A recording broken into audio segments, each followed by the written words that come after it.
What's good, y'all?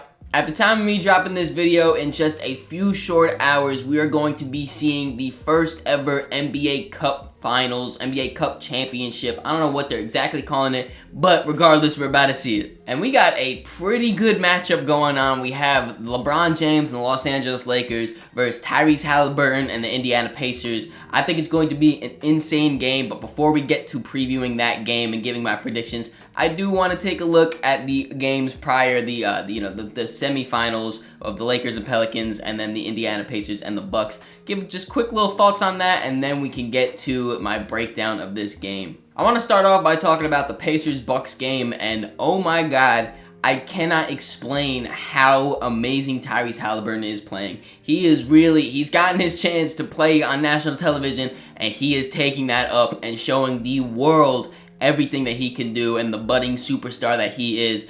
In this last game against the Bucks, he put up 27 points, 15 assists, 7 rebounds on almost 60% shooting and 0 turnovers. He's very, I might say something pretty crazy right now. This is very point guard-esque. I know they give that title to Chris Paul because he is so elite at facilitating offense, both playmaking and scoring, knowing when he has to do either or. Tyrese Halliburton can do that. I know Rick Carlisle, he just said that Tyrese Halliburton is very similar to Steve Nash. He sees a lot of Steve Nash in his game, and honestly, I could see that. If Steve Nash played in the, the up-pace, high three-point shooting volume, NBA that it is right now, I could see him having a lot of stat lines similar to Tyrese Halliburton.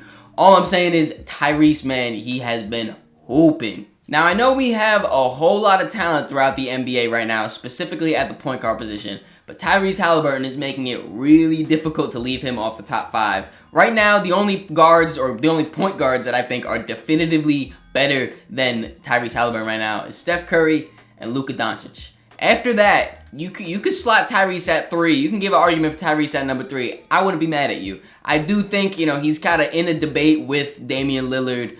He's also, you could throw Devin Booker. Is he a point guard technically now?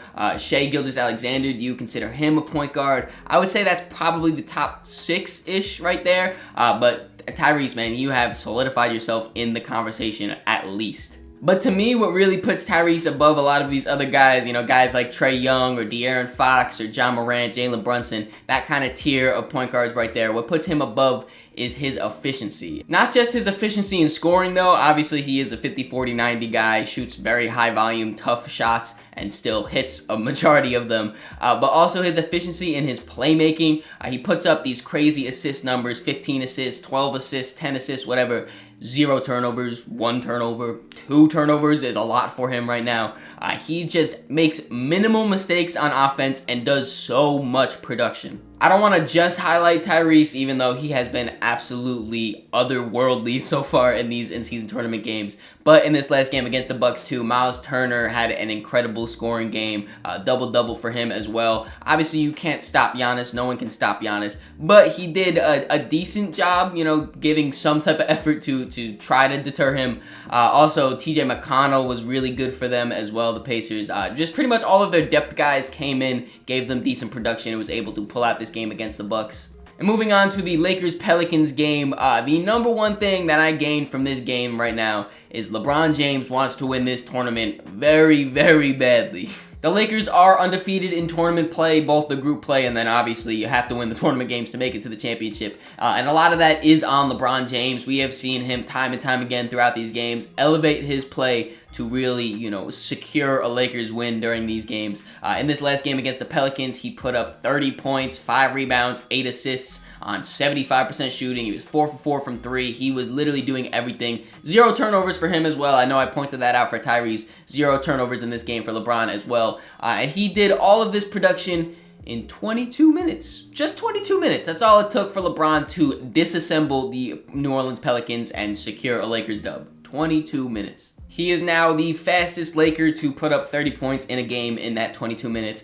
Really, what started him really going was his 11 straight in the second quarter. He just came down, hit a 3. Came down next possession, a little bit deeper, hit a 3. Came down next possession, damn near at half court, hit a three. He was just going crazy. Once he hit that last three right there, I was like, all right, bro, wrap it up. And I know Brandon Ingram and Zion were both struggling and everything, but to get 40-pieced and for the game to be completely over by the third quarter, like, come on, bro. Pelicans, y'all are better than this, let's be honest. Austin Reeves also gave the Lakers another good scoring game off their bench. Anthony Davis is continuing to own the paint, own the rebounds, own the whole defensive side of the court for the Lakers. He has been doing his thing incredibly well, anchoring the defense for this Lakers team. You would look for him to be doing a little bit more on offense, but when you're that good defensively, you know, we can handle that at least. And then also I do want to give a shout out to Taurean Prince for going 5 for 8 for threes in this game. I did name call Taurean Prince unintentionally, and I think it was my first round predictions for this in-season tournament. I was mentioning how the Lakers are very inconsistent shooting-wise, and I mentioned Taurean Prince's struggles. He is slowly working that percentage up and up, and, you know, obviously after a great game like this, it's going to go even more up. I can't disrespect you without also praising you, so shout out to TP right there. And now for what you guys clicked on the video to see, my breakdown and predictions for this game right here. I'm super excited to watch this game just solely on the fact that it's going to be very heavily LeBron James versus Tyrese Halliburton, just because both of them do so much for both of their respective offenses. Both Reese and LeBron have raised their play exponentially in this in-season tournament. You could tell they both really do want to win this, and the fact that they both have such a heavy burden of scoring the ball while also playmaking and get their teammates involved, I think it's going to be a slugfest between the two. And while they are similar in that way, it is also interesting to look at the differences between the teams. You know, the Lakers are the more solidified, veteran, you know, championship contending team versus the Indiana Pacers, who are, you know, the smaller market. People kind of overlook them. You know, they're more of a younger team, up and coming, no expectations like that. And I think it's just so, you know, the juxtaposition between those two, shout out that SAT word right there, they're just so different like that. I think that's pretty interesting to see how they both made it to this, you know, NBA Cup. When I look at this matchup, I look at it a lot similar to the Celtics and Pacers matchup. You know, obviously the Pacers have this incredible offense, the Celtics have this incredible defense. Which one is going to give first? Obviously, we all know now that the Celtics defense was the one that gave out. The Pacers offense was able to, you know, get them that win. And obviously, the Celtics and the Lakers have different personnel and different schemes and different things like that on how they run their defense. So I'm not saying it's just, oh, they beat the Celtics defense, they could beat the Lakers defense. That's not what I'm saying. All I'm saying is this Pacers team has shown they can up their level and up their play against a good defense. Where I think the Pacers actually have the biggest edge over the Lakers is in their transition. It's not a secret that the Pacers love to get out in transition. Even off makes, they'll inbound the ball quickly, launch it up court, and try to get a bucket before the defense can set. They just love to go. They're #1 in transition points per game out of anyone in the league. And as I mentioned, the Lakers defense is very good. It's more of their half-court defense, though, that really puts them at such a high level.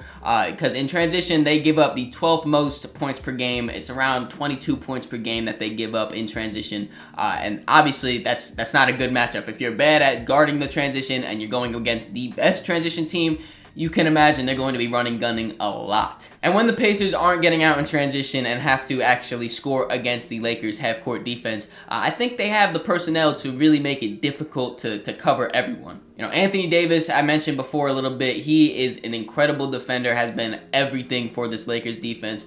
Probably a top 3 defensive player of the year candidate right now, if you ask me.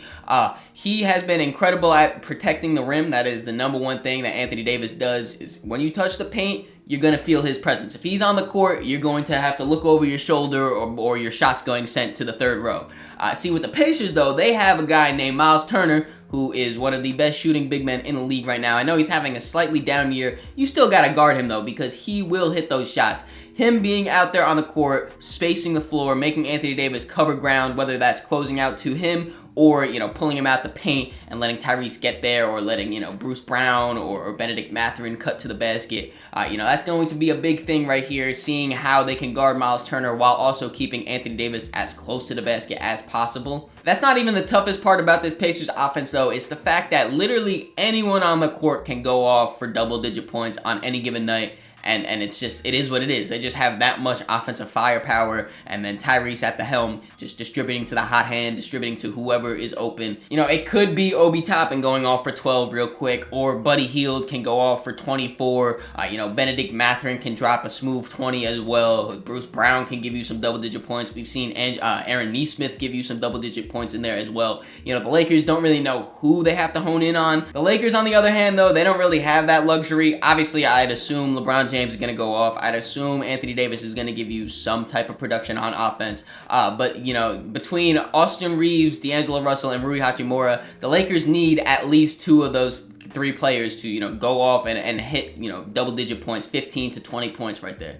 Also, the Lakers shooting is very inconsistent. I've mentioned this before as well. You know, they're going to see, are guys like Cam Reddish going to be able to hit some catch and shoot threes? Taurean Prince, is he going to be the 5 for 8 guy, or is he going to be the 1 for 6 guy? You know, Jared Vanderbilt, can he, you know, not be a liability on the offensive side of the ball? Listen, I don't bet against Bron often. If I'm being honest, I maybe have never bet against Bron. I know what he could do, especially with how locked in he is on this tournament. He really, really wants to win this. But at the same time, man, Tyrese is just as locked in. This Pacers team is just as locked in. They are rolling. They are hot. And for that reason, I got them winning the NBA Cup. If you're a Lakers fan, though, don't feel too bad. I am just 2-6 in elimination games so far from this tournament.